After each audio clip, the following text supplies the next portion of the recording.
Galaxy Fighter. This lesson is called Tools for Creating Resources. What kind of resources will we use in our game? We will use sounds, images, sprite sheets, particle systems, and text fonts. Let's begin with sounds. To create music, I use GarageBand. You can see GarageBand in action by watching these 3 videos. There are more videos, of course, but this is a good starting point. To create sound effects, I use CFXR. CFXR stands for Coco SFXR. SFXR is a Windows application for creating sound effects, but it has been ported to Mac under the name CFXR. You can see CFXR in action by watching these 2 videos. My main program for sound production is Audacity.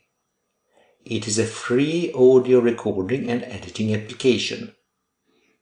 Typically, I import music created with GarageBand and sound effects created with CFXR into Audacity, where I edit them, and then export as MP3 files.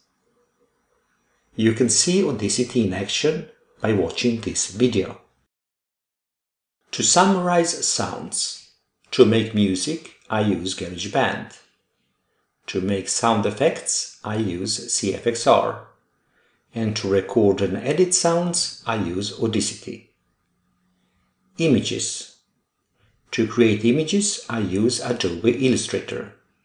If you want to learn Illustrator, there are plenty of courses at lynda.com.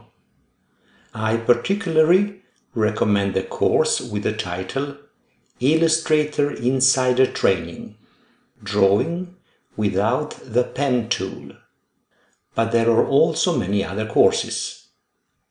I also use Adobe Photoshop. You will find many courses on Adobe Photoshop at lynda.com. Sprite sheets. To create a sprite sheet like this one, I use Texture Packer. You can find a lot of tutorials at this address. Particle systems. To create particle systems, I use Particle Designer. Here are some still images of particle systems created with Particle Designer. You can see Particle Designer in action by watching this video. Text fonts. To create text fonts, I use Glyph Designer. Here are some text fonts created with Glyph Designer. You can see Glyph Designer in action by watching this video. To summarize, to make sounds, I use Audacity, CFXR and GarageBand. To make images, I use Illustrator and Photoshop. To make sprite sheets, I use Texture Packer. To make particle systems, I use Particle Designer. To make text fonts, I use Glyph Designer. These applications are my personal choice. There are alternatives to them, and if you Google, you will be able to find them. That's all for this lesson. Thank you for watching.